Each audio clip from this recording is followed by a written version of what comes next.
मैं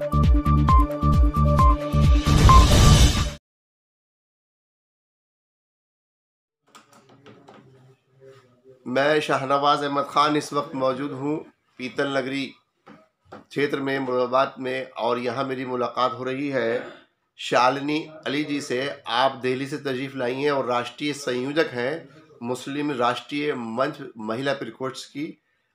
ये एक मिशन लेकर चली हैं कि महिलाओं को जागरूक करने का, जिसमें मैडम गांव-गांव घूम करके और महिलाओं को जागरूक कर रही हैं कि उनके लिए सरकार ने किस प्रकार से सुविधाजनक माहौल बनाया और उनके लिए क्या-क्या उपलब्धियां समय पर आने वाली हैं। उन्हीं की ज़बानी सुनते हैं और पूछते हैं कि वो क्या पैगाम लेकर आई हैं। जी मैडम, आपका कार्यक्रम में बहुत-बहुत स्वागत है। आप से जो आपका यहाँ विजन शुरू किया है आपने मुरादाबाद में, उस संबंध में कोई आपका संदेश है जो महिलाओं के लिए है, तो वो आप कह सकती हैं। देखिए, मैं एक मिशन पे अकेले नहीं हूँ, हम सभी साथ में हैं। मुस्लिम राष्ट्रीय मंच की जो एक ये पहली कोशिश है वो ये है कि हम महिलाओं को जागरूक करें मत देने के लिए, मतदाता बनने के लिए। और मतदाता बनने के लिए आपको जागरूकता होने की, आपके अंदर जागरूकता आने की बहुत ज़्यादा ज़रूरत है। सरकार ने बहुत सारी नीतियों को हम लोगों के लिए, खास तौर के लिए महिलाओं के लिए लेकर आए थे और उन नीतियों का पालन भी किया जा रहा है। हम उन्हीं नीतियों के विषय को लेकर, उन नीतियों के विषय को लेकर गांव-गांव, शहर-शहर घूम रहे हैं, महिलाओं को जागरूक कर रही हैं कि उनके लिए क्या नीतियां बनी गई हैं और क्या उनको इनकी उपलब्धि भी मिल रही है। जैसे कि हम बात करते हैं आयुष्मान कार्ड की, तो आयुष्मान कार्ड से जो महिलाएं होती हैं उनके स्वास्थ्य केंद्र में जाकर अपनी स्वास्थ्य को लेकर जितनी भी जानकारी है और जितनी भी समस्याएं हैं, जितनी भी इलाज की बातें होती हैं, इलाज कराई जाती हैं। जैसे कि गांव में अगर कोई औरत है जिसकी आंख बनवानी है, कैटरैक्ट का ऑपरेशन करवाना है, तो वो जाकर किसी भी नजदीकी सरकारी अस्पताल में जाकर मुफ्त में अपने आंख बनवा सकती है, कैटरैक्ट का ऑपरेशन करवा सकती हैं। साथ ही साथ में गर्भवती महिलाओं के लिए जैसे एक योजना निकाली गई है जहां पे आपको अपनी गर्भवती के दौरान पे 6,000 रुपए तक की एक राशि मिल जाती है आपके पहले गर्भवती होने पर। तो उससे भी क्या होता है कि जो होने वाली माँ होती है और बच्चा भी होता है, उसके लिए जो पोषण की बातें होती हैं उसके ऊपर अच्छा खासी तौर से फर्क पड़ता है कि बच्चा और जच्चा दोनों ही स्वस्थ रहे। इन्हीं तरीके की बातों को लेकर हम लोग गांव-गांव घूम रहे हैं ताकि महिलाओं में ये जागरूकता जो है पैदा हो और वो आगे अपने बारे में भी, अपने परिवार के बारे में भी, अपने बच्चों के बारे में, खास तौर से लड़कियों के बारे में आगे बात कर सके और आगे इस देश को बढ़ा सके। मैडम, महिला सशक्तिकरण कार्यक्रम सरकार ने, उत्तर प्रदेश सरकार ने यहाँ शुरू किया था, उसमें बहुत सारी महिलाओं को कार्यक्रम करके समझाया गया, बताया गया, लेकिन वो जब हम कार्यक्रम में देखते हैं तो बहुत अच्छी योजनाएं होती हैं, लेकिन जब नीचे देखते हैं ज़मीनी स्तर पर तो वो लाभ मिलने में कठिनाइयां महसूस करती हैं महिलाएं, और महिलाओं को फिर इधर उधर भागने पड़ता है। उसमें सरकार की जो एक नीति थी, क्योंकि अब तो समय निकल चुका, चुनाव सर पे है, वो बहुत अच्छी थी, लेकिन उसको कार्यान्वित करने में कुछ कठिनाइयां थी। उस बारे में आप क्या चाहती हैं?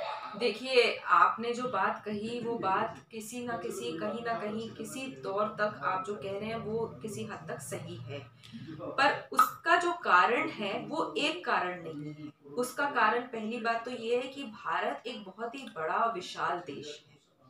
दूसरी चीज कि हम ये मानते हैं कि हमें सरकार से लाभ मिले, पर हम सरकार का साथ देने में असमर्थ रह जाते हैं। एग्जाम्पल के तौर में मैं लेती हूँ जो मुफ्त राशन बांटा गया है कोरोना काल में।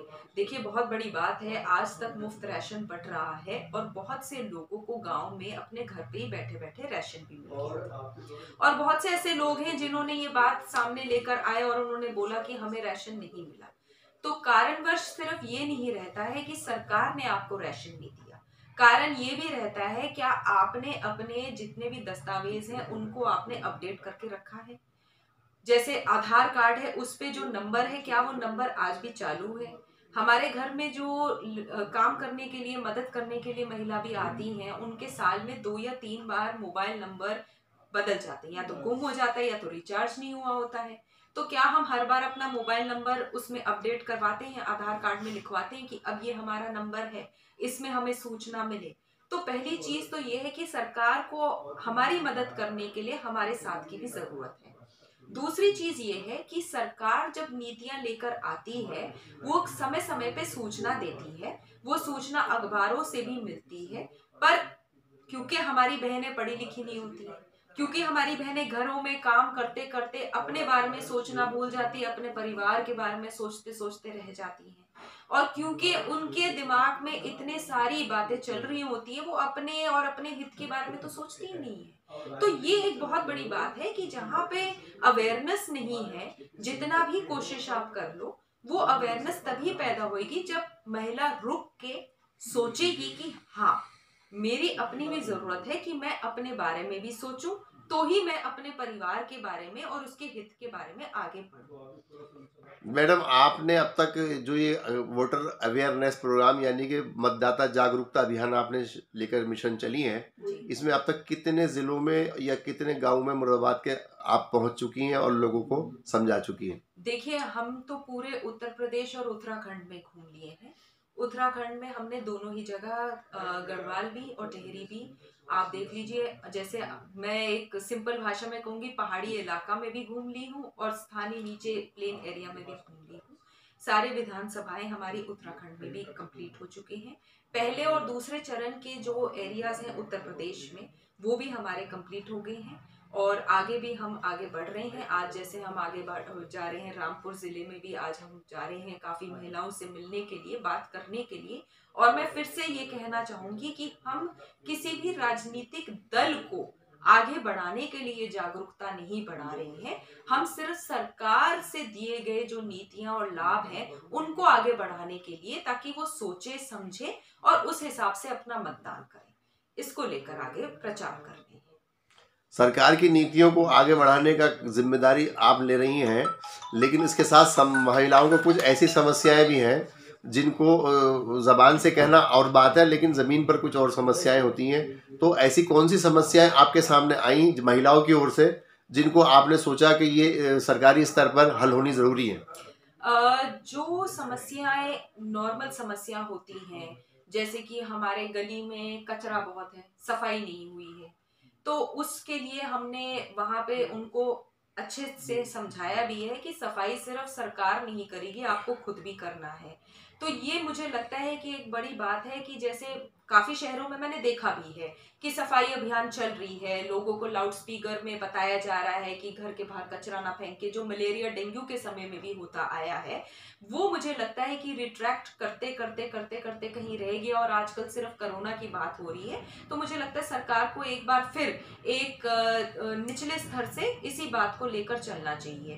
दूसरी चीज, जैसे छोटे गांव में हम देखते हैं पंचायत बैठती है, उन पंचायत की बैठक के दौरान पे ही अगर शहर के तरफ से 2-4 महिलाएं आ जाएं, अफसर आ जाएं, बैठ के उन महिलाओं के साथ में चयन करे कि उनकी इस वक्त क्या समस्या हो रही है, तो एक एक समस्या का हल वहीं पे हो जाता है। तो मुझे लगता है सरकार को इस बारे में आगे बढ़कर, हो भी रहा है पर आगे बढ़कर सरकार को भी जरूरत है कि वो और एक ऐसा एक स्टेप उठाए, कदम उठाए, जहां पे हर महीने हर गांव में जो परेशानियां होती हैं उन परेशानियों को खत्म करने का एक जो सिलसिला है वो शुरू हो जाए।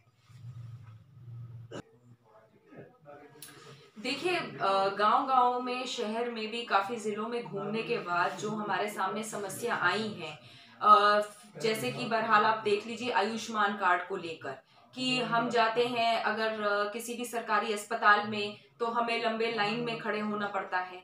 उसके बाद हमें चीजों का पूरा ज्ञान नहीं दिया जाता है, या फिर ये हो जाता है कि हमारा नंबर ही नहीं आ पाता है।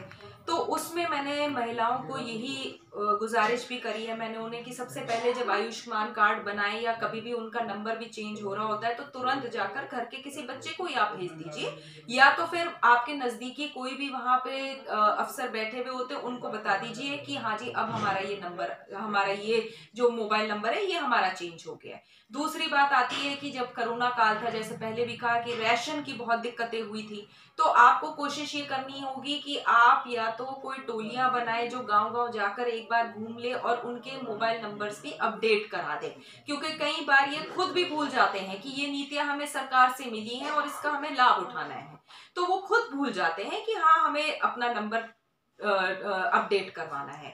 तीसरी बहुत ज्यादा जरूरी बात मैं ये कहना चाहूंगी कि सरकार ने जो ट्रिपल तलाक का कानून लागू किया है वो महिलाओं के हित में किया है और बहुत बहुत अच्छा कानून लेकर आई। हमारी बहुत सी बहनें और बेटियां इस कानून की वजह से आज अपने घर में सुरक्षित हैं। पर उसी कानून को लेकर मैं ये चाहूंगी कि अगर हर एक पुलिस थाने में एक डेस्क बना दिया जाए जहां पे लड़कियां जाएं और शादीशुदा मसलों को लेकर चले जाएं और उनको हल करने के लिए जो मीडिएशन का जो रास्ता है उसको थोड़ा आसान बना दिया जाए, ताकि ट्रिपल तलाक जैसा एक जो कानून बना हुआ है उसको और सख्ती से लागू किया जा सकता है। ये मसले हमारे सामने अब तक के आए हैं। जी बहुत बहुत धन्यवाद।